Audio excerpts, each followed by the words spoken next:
Bismillahirrahmanirrahim. Alhamdulillahi Rabbil Alamin.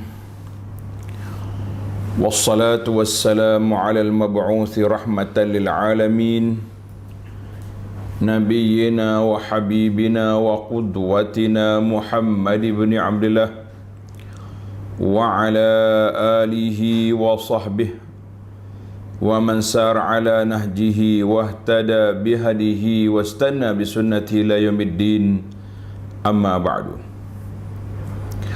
Muslimin dan muslimat, para pencinta ilmu, para pencinta Al-Quran, para pencinta sunnah Nabi sallallahu alaihi wasallam, Assalamualaikum warahmatullahi wabarakatuh. Alhamdulillah, syukur kita kepada Allah Azza wa Jalla pada pagi yang ceria ini, 3/8/23. Kita teruskan bacaan kita dalam kitab 31 Faedah Tadabbur dan Tilawah Al-Quran. Sambungan kita pada kali ini bermula faedah yang keempat. 4 kelebihan majlis Al-Quran ataupun majlis ilmu, dan juga larangan daripada hajrul Quran. Hajrul Quran mana meninggalkan Al-Quran. Dan beberapa tip ataupun penawar supaya kita dengan Quran sangat jaga, sangat ambil perhatian dan meletakkannya di tempat yang begitu baik.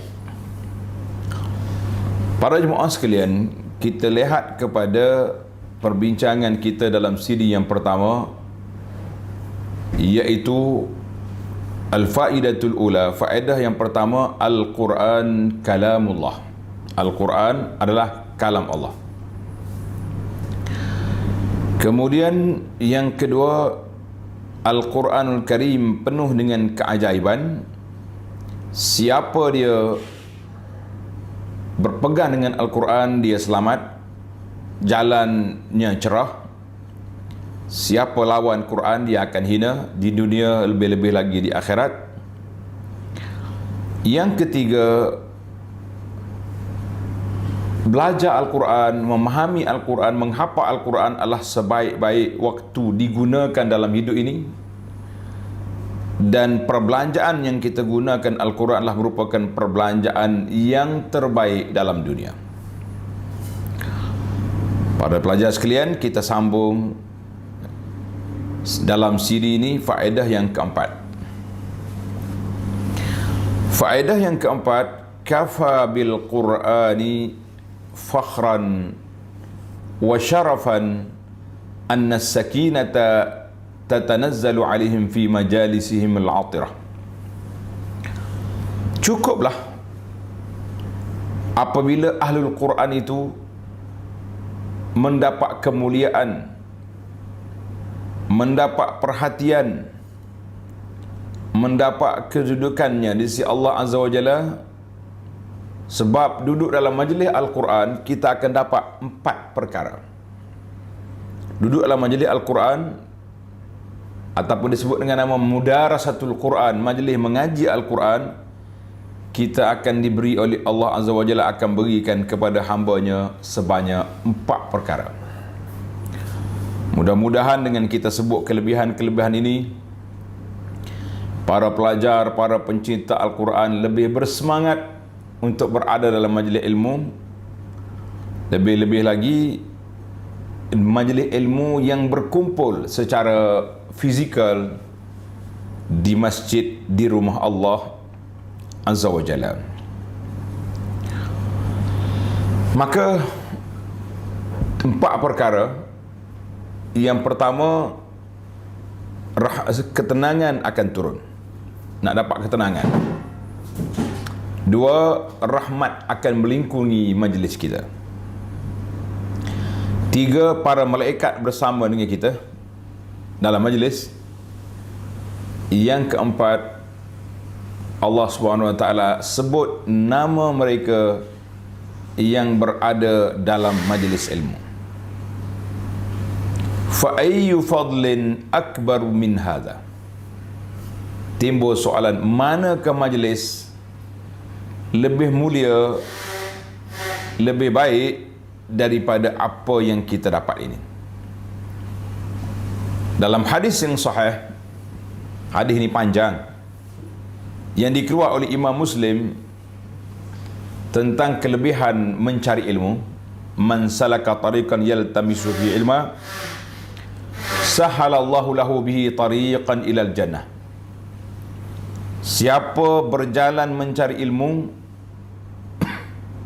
Allah SWT akan permudahkan jalan lagi ke syurga.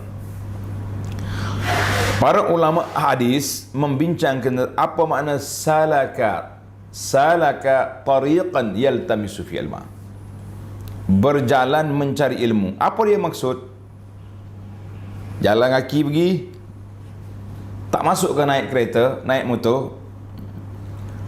Ulama semasa, ulama hadis pada zaman kita ini menafsirkan hadis ini dengan realiti, dengan keadaan semasa yang berlaku. Dia kata termasuk semua usaha untuk mendapat ilmu, termasuk semua usaha untuk mendapat ilmu, iaitu kita berjalan pergi ke masjid majlis ilmu, kita berjalan pergi rumah tuan guru kita, rumah tok syekh kita, kita berjalan pergi ke dewan-dewan kuliah, kiralah kuliah rasmi ke tak rasmi, kita berjalan pergi ke mana-mana tempat pengajian. Kata Syekh Muhammad As-Salih rahimahullah, dia kata termasuklah kita duduk di rumah kita tasaffuh, duduk belik kita mencari masalah ilmu. Maka daripada kata-kata tuan guru ini, Al-Faqir Abu Anas mengatakan termasuklah tuan-tuan dan puan-puan yang duduk depan saya ini, yang duduk live bersama dengan kita secara online ini pun termasuk dalam man salaka tariqan yaltamisu fi ilma, orang berjalan mencari ilmu. Saya kata insya-Allah. Tetapi di akhir hadis ini menyatakan tempat di manakah tempat yang afdal, yang terbaik kita menuntut ilmu. Ini kita tak boleh nak lawan lah. Sebab Allah SWT pilih tempat yang mulia,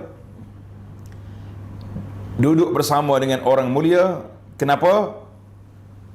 Dia kata mulianya sesuatu perbincangan apabila ilmu yang dibincangkan itu sesuatu yang mulia. Para jemaah ingat ke tidak? Ingat ke tidak? Dalam sini yang lepas ana ada sebut semua perkara yang berkait dengan Quran mulia. Semua perkara yang berkait dengan Quran mulia. Allahu Akbar. Maka dalam ujung hadis tadi Nabi SAW mengatakan majtama'a qaumun fi baitin min buyutillah, tidak berhimpun mana-mana kaum di rumah Allah, fi baitin min buyutillah, berhimpun di rumah Allah. Yang pertama, syarat yang pertama, berhimpun di mana? Di rumah Allah. Karena itu kadang-kadang kita rasa pelik, kita ada masjid, tapi bila nak buat majlis ilmu, ai buat kemah kat luar. Kita kata la ya akhi, kenapa nak tinggalkan fi baitin min buyutillah? Kenapa kita nak tinggalkan yang Nabi kita sebut duduk di rumah Allah Azza wa Jalla? Rugi. Oh, dia kata ustaz, oleh kerana kita ni buat majlis ilmu dihadiri oleh muslimah, wanita-wanita yang uzur, maka kita buat dalam dewan lah lebih baik. Sebab apa? Wanita tu boleh masuk, yang haid, yang nifas semuanya boleh ikut. Kita kata itu salah satu daripada punca orang pergi buat majlis dalam masjid, di luar masjid. Kita kata ada hujah. Namun kalau boleh, kekalkan majlis ilmu di mana? Dalam masjid. Hadha huwa afdal. Syarat yang pertama. Sebab itulah orang yang kalau lebih-lebih lagi dalam Masjid Nabawi Syarif, oh besar pahala. Yang kedua, Duduk berkumpul di dalam rumah Allah, satu tempat, itu dah tempat lokasi. Yang kedua, yatluna kitab Allah, duduk baca ayat-ayat kitab Allah, baca Quran. Nah, dua ilmu yang dibaca, kitab Allah, Al-Quran. Yang ketiga, wa yatadarasunahu bainahum, mereka mengulang kaji, mudarasah, belajar ilmu tentang Al-Quran bainahum, sesama mereka. Berkumpul di masjid, baca Quran ataupun mengaji, belajar ilmu tentang Quran, ilmu tentang halal haram, ilmu tentang nak kenal Allah, kenal Rasul, ilmu tentang cintai Islam dan orang-orang Islam, hukum hakam, semua itu ilmu dalam Al-Quran. Apa kita dapat? Para jemaah akan menerima 4 faedah. Para jemaah akan terima 4 faedah. Yang pertama, illa nazalat alaihimus sakinah, Allah Ta'ala akan turunkan ke atas kita ketenangan. Allah bagi apa kepada kita? Ketenangan. Siapa nak tenang, siapa nak selamat, tak payah pergi sana sini, cukup dengan kita duduk dalam majlis ilmu. Allahu Akbar. Sakinah, ketenangan. Yang kedua, wa ghasyiathumur rahmah, majlis kita dilingkungi dengan rahmat daripada Allah Azza wa Jalla. Para jemaah mungkin terdengar kata-kata penceramah, kata-kata pengkuliah bila sebut tentang duduk dalam majlis ilmu, dia kata, tuan-tuan dan puan-puan yang dirahmati oleh Allah. Sebab apa rahmat oleh Allah? Sebab kita duduk dalam majlis ilmu. Ingat, bukan semua majlis dirahmati oleh Allah. Ada majlis-majlis yang lara, yang tak comel, tak ada rahmat. Tapi nak dapat rahmat kena duduk dalam majlis ilmu. 2. Yang ketiga, wahaffathumul malaikatu, wahaffathumul malaikatu, majlis kita ini dilingkungi oleh para malaikat. Malaikat ada bersama dengan kita. Ada orang tanya, dia kata, Ustaz Abu Anas, apa faedah sebut malaikat ni? Apa faedah sebut malaikat? Kita bukan nampak dia pun. Saya kata betul, tak nampak. Tetapi kadang-kadang bila kita pergi majlis ilmu, pergi masjid, kita nampak ke tidak banyak tiang dari orang. Tiangnya banyak, pendengarnya tak ada. Nak salah siapa? Sahabat-sahabatnya salah ahli qaryah yang tak datang lah. Pihak masjid dah bagi tahu, ada kuliah, ada ceramah, ada jadual. Jadi dia tak mari juga nak kata apa. Oleh kerana penceramah ni bawa Al-Quran, bawa sunnah, bawa maklumat-maklumat yang jelas, yang betul, maka majlis kita dihadiri oleh para malaikat. Allahu Akbar. Jadi sekurang-kurangnya kalau orang tak ada, penceramah kena ingatlah hadis ni. Tak apalah, tak ada orang pun, ada malaikat. Tenang ke hati. Yang keempat, wa zakarahumullahu fi man indahu, Allah SWT akan sebut nama orang yang ada dalam majlis ilmu kepada golongan yang berada di sisi Allah Azza wa Jalla. Hadzal hadis rawahu Muslim. Ingat ke tidak, siri yang lepas ada seorang sahabat telah dimaklumkan oleh Allah Azza wa Jalla bahawa namanya disebut oleh Allah. Nama dia disebut oleh Allah Azza wa Jalla. Sahabat ni menangis. Dia kata, Allahu sammani, Allah Ta'ala namakan aku.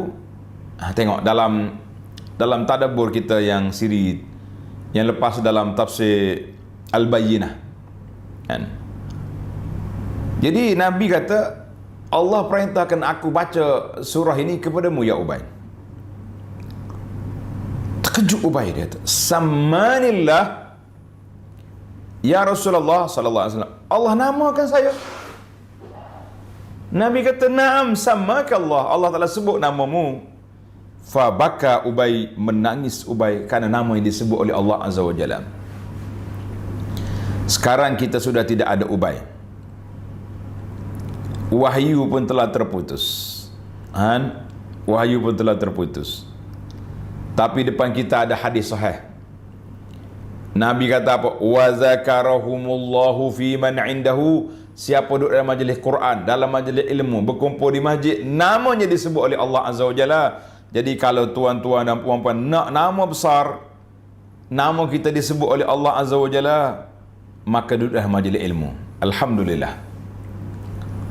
Mudah-mudahan kita sentiasa mendapat rahmat daripada Allah, mendapat ketenangan, duduk bersama para malaikat, dan nama kita disebut oleh Allah Azza wa Jalla. Kafa ahlul Quran fakhran wa syarafan. Kata kita ni, cukuplah ahlul Quran itu mendapat kemuliaan dan kebahagiaan apabila kita duduk dalam majlis Al-Quran. Kita dapat 4 faedah yang begini besar. Kata Alhamdulillah. Kita berpindah kepada hadis ni rawahu Muslim. Kita berpindah kepada al-faidatul khamisah, faedah yang kelima. Kafa ahlul Quran fakhran anna Allah Ta'ala yarfa'u zikrahum wa yu'li sya'nahum. Sambungan daripada yang 4 tadi, yang kelima ni pun tambah satu lagi.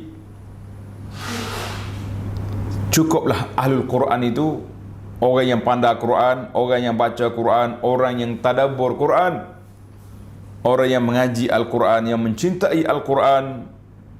Kemuliaan untuk dia, yarfa', Allah Ta'ala angkat sebutan mereka, Allah Ta'ala tinggikan kedudukan mereka. Dalam hadis, Nabi sallallahu alaihi wasallam bersabda, hadis ini rawahu Muslim. Nabi kata, "Innallaha yarfa'u bihadzal kitabi aqwaman wa yada'u bihi akharin." Allah Subhanahu wa taala angkat bihadzal kitab, dengan kitab Quran ini, aqwaman, beberapa kaum. Wa yada'u bihi akharin, dan Allah Ta'ala rendahkan beberapa kaum yang lain. Berapa ramai kita tengok orang-orang yang tidak besar kedudukannya, bukan anak bangsawan, bukan anak orang kaya, bukan orang yang ternama, tapi oleh kerana dia sudah hafal Quran, dia sudah mengaji Al-Quran, dia sudah memahami Al-Quran, maka dia letakkan di hadapan, jadi imam. Ana bila sebut cerita ni, ana ingat gurauan seorang ustaz di pondok saya dulu, almarhum Ustaz Ibrahim Al-Faruman. Nama dia Arab bunyi, kan? Orang-orang di Kuala Kerai, di sekitar pondok kita kenal lah Ustaz Ibrahim Al-Faruman. Apa dia? Mari daripada Jepun. Korang punya pelik Al-Faruman ni. Al-Faruman ni, dia asal daripada kampung Pak Roman di Macang. Jadi nak suruh bunyi Arab, Al-Faruman. Bisa. Nak suruh bunyi Arab jadi Al-Faruman. Dia kata apa? Dia ceramah motivasi kepada pelajar-pelajar. Dia kata, awal ni orang Kelantan kat anak lah. Anak, mu kena belajar sebanyak mungkin ilmu yang kamu dapat. Siapa perekat kamu boleh tungging punggung pada makmu. Kita kata, apa pula ni? Pelik ni lagu ni. Tak? Ajaib ke tak ajaib? Ajaib lah. Orang belajar nak hormat ke mak, hormat kaya. Si Al-Faruman ni, dia kata apa? Mu kena belajar sampai boleh tunggu punggung ke mak. Kata ustaz cakap betul-betul, nanti orang salah faham pula. Dia kata, mu belajar biar alim. Nanti ayah awak duduk di belakang, mu duduk depan jadi imam. Kan kita waktu kita sujud, waktu kita rokok, macam tunggih punggung orang lah. Jadi bukanlah maksud niat begitu.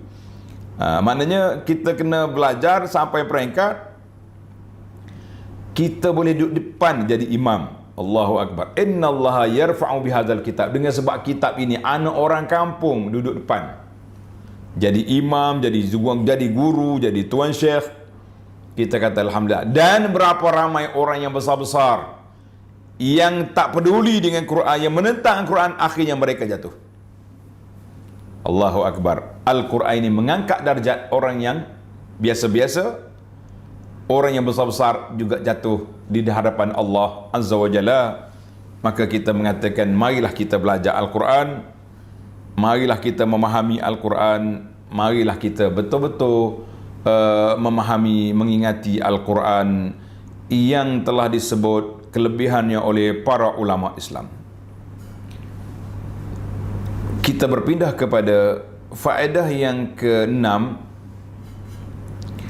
Allah Ta'ala sebut dalam Al-Quran, cuba tengok dalam surah Al-Furqan. Para pencinta Al-Quran, surah Al-Furqan ayat 30. Dalam surah Al-Furqan ayat 30, A'udzubillahi minasyaitanirrajim. Wa qala ar-rasul ya rabbi inna qaumi ittakhadhu hadzal qur'ana mahjura. Wa qala ar-rasul, berkatalah Rasul, mengadu kepada Allah.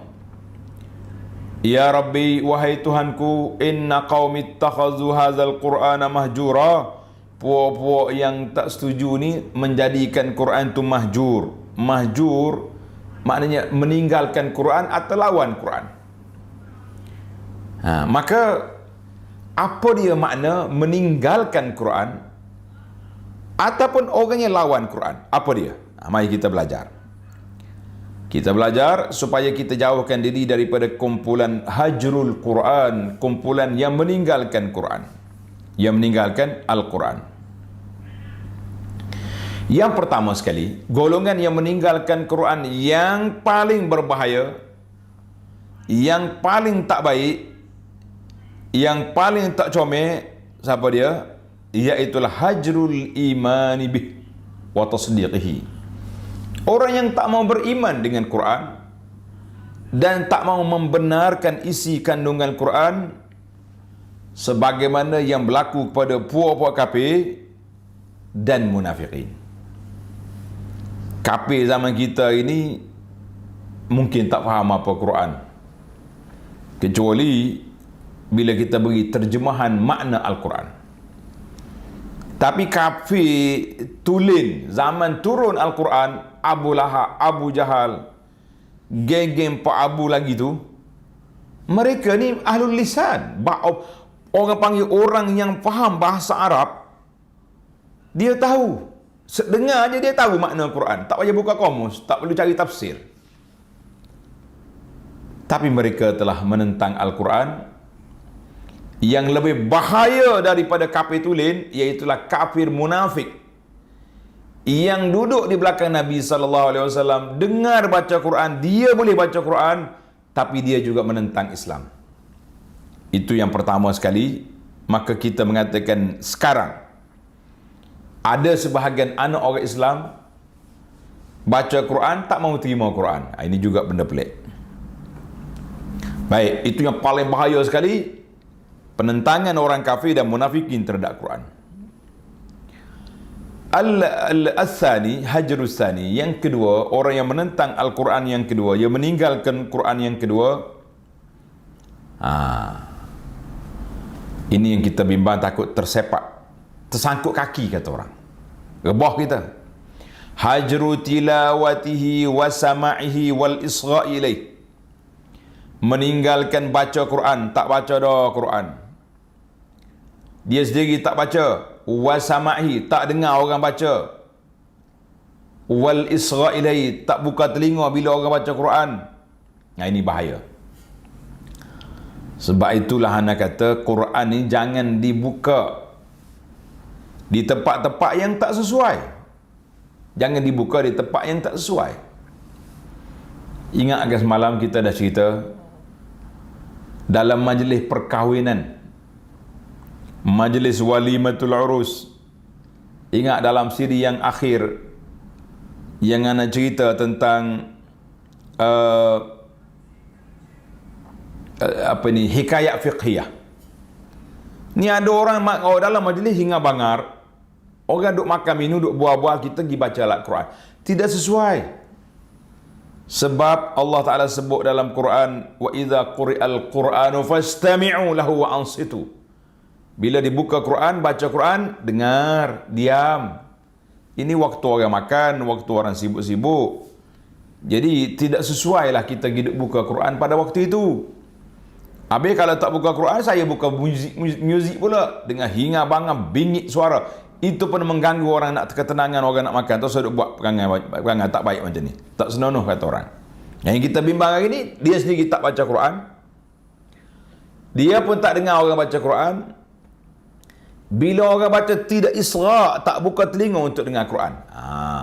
Sebab apa? Isaru kalamil bashar alaih. Dia lebih mengutamakan kata-kata manusia daripada Quran. Ceramah ke? Duk sebut nama John tu lah, dia duk sebut nama orang tu, nama orang ni. Seolah-olah dalam Quran ni tak ada nasihat, tak ada panduan, tak ada motivasi. Kita kata jangan para jemaah sekalian, Al-Quran inilah tempat yang kita nak. Ambil Quran dulu. Kemudian ambil hadis Nabi SAW. Kemudian nak ambil kata-kata istiqnas. Apa ni dia panggil? Nak ambil kata-kata orang lain, ambil lah sebagai huraian kepada ayat yang kita baca. Boleh, bukan kata tak boleh langsung. Tapi setengah orang ni tak mengaji pun Quran. Nak tadabbur Quran pun marah. Orang tadabbur kena marah pula. Dia kata bahaya ngaji Quran ni. Apa pula bahayanya? Dia ambil kata-kata orang tu tak bahaya.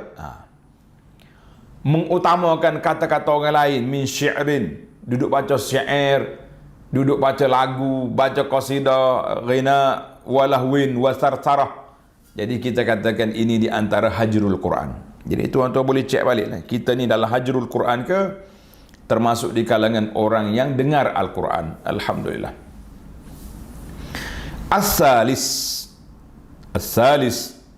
hajrul amal bihi. Ini kita bimbang hari ini. Meninggalkan beramal dengan Al-Quran. Baca Quran, sebagaimana kata orang, dia baca Quran tapi Quran lah anak dia. Tak beramal dengan Quran. Tahu hal haram. Wal wuquf inda halalihi wa haramihi. Quran kata haram.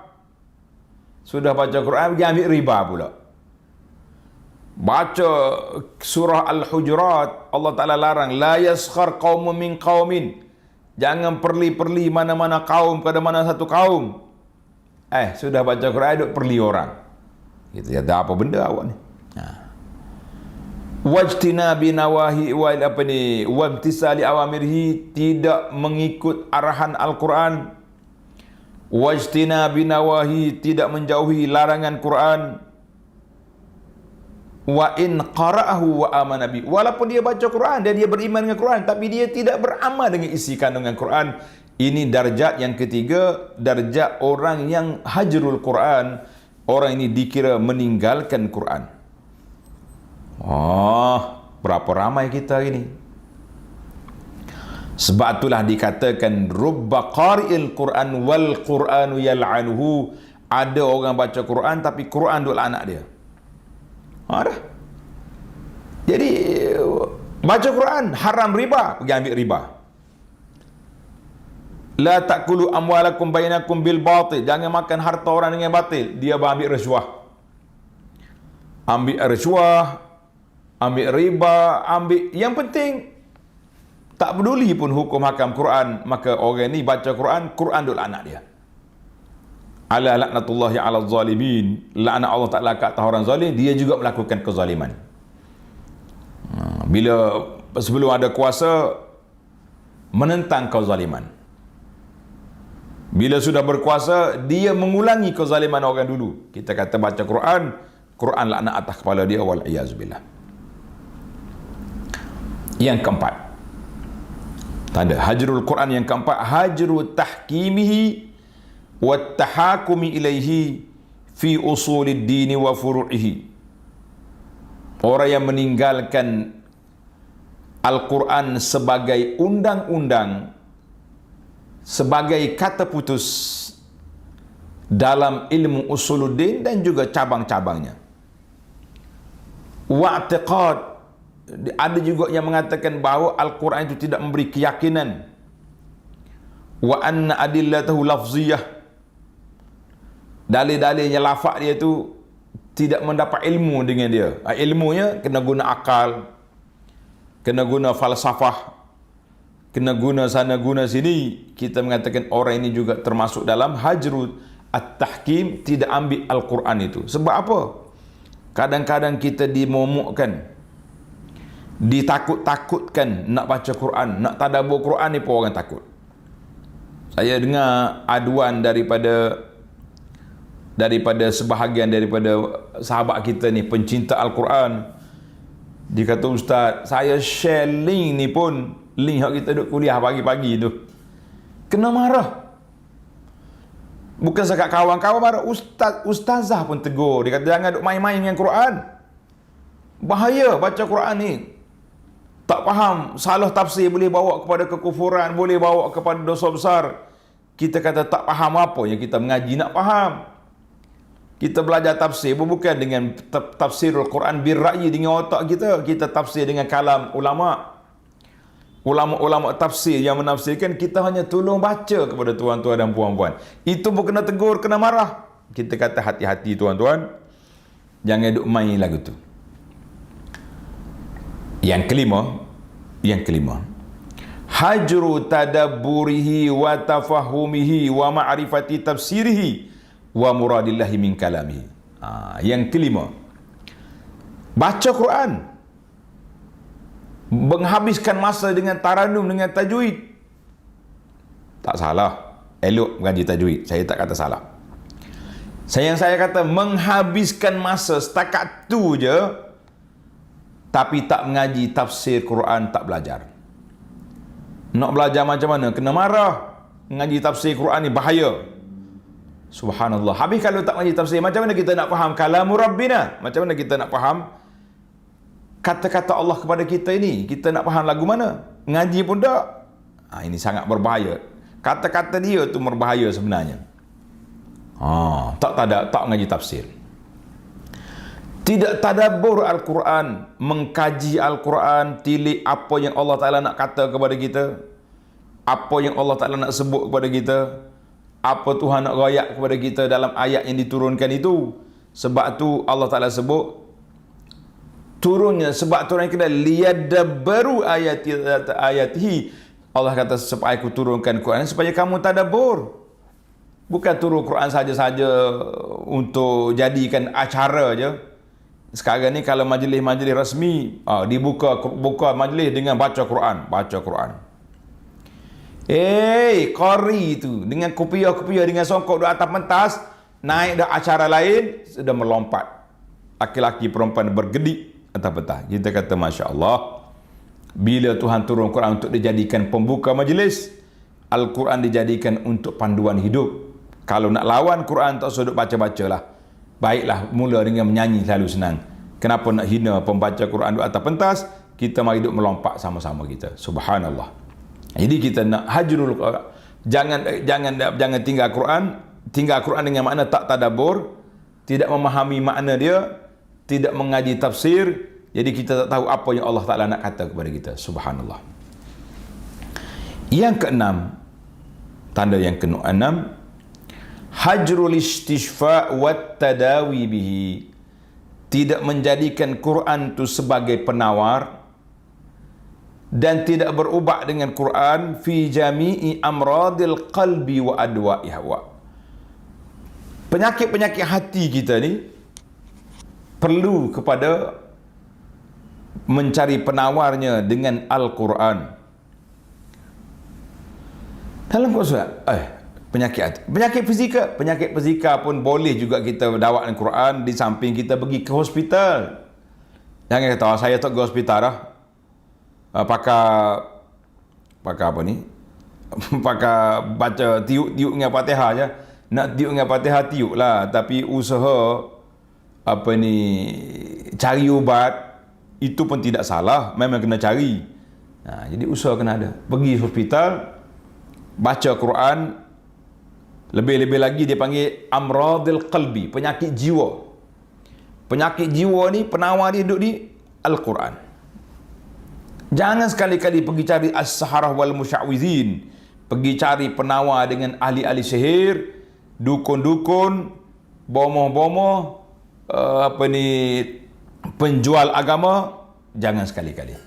Ini ramai masyarakat kita ni mengaji Quran kuat, pergi masjid kuat, balik masjid dengan kain telekung, pergi rumah bomoh tanya siapa dia buat dia sakit gigi hari ni. Kita kata subhanallah, subhanallah. Sakit gigi, kena gigi cabut, selesai lah masalahnya. Pergi cari bomoh tu buat apa? Nak suruh bomoh kata siapa dia yang buat awak ni. Itu dia suka tu dengar tu. Oh, nasib baiklah awak mari cepat. Kalau tidak semua gigimu cabut belakang ni. Awak jadi makwa, ya, jadi orang tua. Oh, dengan kain mengkana kata orang kampung. Kain telekung solat, pergi rumah untuk bomoh. Ajaib wallah, ajaib. Ini cukup berbahaya. Jadi semua ayat-ayat ini, semua 6 perkara ini termasuk dalam ayat yang kita baca tadi. Wa qala ar-rasulu ya rabbi inna qaumi ittakhadhu hadzal qur'ana mahjura, surah Al-Furqan ayat 30. Wa in kana ba'dul hajri ahwan min ba'din, tapi sebahagian daripada kategori hajrul Quran ini lebih ringan daripada yang besar. Yang paling besar sekali hajru, tak mau beriman kepada Quran. Nas'alullah al-afwa wal afiyah. Kita minta Allah Ta'ala selamatkan kita pada jemaah sekalian. Baiklah, isu yang terakhir dalam siri ini, apa yang ketujuh, faedah yang ketujuh, la yakhrujul muslimu min hajril Quran illa. Bagaimana kita nak keluar daripada zon meninggalkan Quran itu kepada zon beriman dengan Quran, beramal dengan Quran, berpegang dengan Quran, mengambil dawa ataupun ubat penawar daripada Quran. Yang pertama, tanda pelajar, kita ambil tip yang pertama. Yang pertama, an yakuna lahu wirdun min tilawatihi. Letak yang pertama, menjadi kewajipan tuan-tuan dan puan-puan haji dan hajah sekalian, para pencinta Al-Quran, mesti setiap hari ada jadual tetap berapa banyak kita nak baca Quran. Setengah juzuk, 1 juzuk satu hari, cantik. Allah Ustaz, 1 juzuk tak sempat, kita kerja gini-gini. Tak apalah, ambil setengah juzuk. Tuan-tuan dan puan-puan, orang yang selalu baca Quran, 1 juzuk tak lama, 20 minit je. Palinglah lewat setengah jam. Bukan taranum, kalau taranum 2 jam tak habis. Setengah jam hanya 30 minit daripada 1440 minit. Takkanlah tak ada masa. Saya dah keluar satu poster, kita panggil manajemen ibadat. Tuan-tuan dan puan-puan ni pakar-pakar belakang ni. Pakar strategi lah, pakar teori lah. Semua pakar, macam-macam pakar. Orang Kelantan kata pakar banyak. Pakar buah, tapi hot pakar tu banyak lagi. Letak jadual. Lepas subuh baca 2 muka. Tengah hari 2 muka contohnya. Petang 2 muka. Malam. Kita ni semuanya 10 helai. 20 muka surat je 1 juzuk. Kalau tak mampulah kita kata hari ni hari cuti, hari kerja, buatlah setengah juzuk, 10 muka. Biar kena ada. Nak keluar daripada kelompok hajrul Quran, mesti setiap hari kena ada wirdun. Mana wirdun ni? Bacaan tetap kita. Minimal setengah juzuk. Maksimal tak ada. Tapi target ada 1 juzuk. Target ada 1 juzuk, tapi paling kurang kena ada setengah. Cantik. Saya pun tak nak kempen banyak-banyak. Setengah juzuk yang nak ambil. Tak apa Ustaz. Ada Ustaz tu cakap dalam TikTok. Dia kata tak payah nak tidur baca Qul Allah 3 kali, dah khatam Quran dah sekali. Allahu Akbar. Punya teori ni banyak. Malaysia ni darul teori. Darul formula dia panggil. Tak usah main formula banyak. Kita nak darul amal. Kita nak kita ni banyak beramal, bukan banyak berformula. Nombor dua. Yuqbilu 'ala al-Quran al-Karim, kita kena letakkan hati kita ni mencintai Al-Quran, nak mengaji Quran, nak memahami makna Quran. Letak itu. Ada kelas Quran kita masuk. Tak ada kelas Quran kita baca tengok rakaman. Biar lengkap. Insya-Allah saya berdoa, tuan-tuan berdoa, biarlah lengkap siri kuliah Al-Quran daripada Al-Fatihah sampai ke surah An-Nas. Sekali lalu yang dapat saya usahakan, insya-Allah kalau khatam surah An-Nas kita akan ulang balik daripada Al-Fatihah biiznillahi azza wa jalla. Sebab lama banyak tahun tu nak khatam tu. Kena ada. Yang ketiga, kita kena tadabbur makna dia dan memahami hukum hakam dia. Tadabbur. Macam mana kita nak faham kalau kita tak belajar? Kata orang, kita nak dapat ilmu, kita kena beli kitab, beli buku, ikut kuliah. Macam mana nak dapat ilmu kalau beli buku tak baca? Satu. Macam mana nak dapat ilmu kalau ada kuliah kita tak hadir, tak ikut? Tak dapat ilmu. Ini bahaya. Berapa dah kita? 3. Yang keempat, ya'malu bima fihi, adalah kita beramal dengan isi kandungan yang telah kita faham, yang kita belajar, amal. Yang ni haram, tinggalkan. Yang halal kita ambil, yang syubhah kita jauhi. Yang keempat, yatahakamu ilaihi fi kulli saghirin wa kabir. Semua benda kecil, benda besar, kita letakkan Al-Quran itu sebagai kitab rujukan. Quran kata halal ke haram ni? Halal, ambil. Yang haram tinggal. Berapa dah kita saat ni? Wirid, yuqbilu, yatadabbaru, ya'malu, yatahakamu. Yang keenam, wa yastashfi bihi, naklah kita jadikan Al-Quran sebagai penawar, sebagai ubat untuk menyembuh penyakit-penyakit jiwa, penyakit hati. Dan yang ketujuh, yastarqi, kita jadikan juga Al-Quran juga sebagai jampi, sebagai ruqyah untuk penyakit-penyakit yang zahir pun boleh. Tapi jangan buatlah macam orang duk buat TikTok sekarang ni. Penyakit lutut batas tun baca hak ni. Penyakit ni jadi ayat Quran duk bagi habis ke segala, daripada kepala sampai kaki. Kita kata tidak. Cari ayat-ayat istisfa, ayat-ayat yang penawar, kita baca. Alhamdulillah.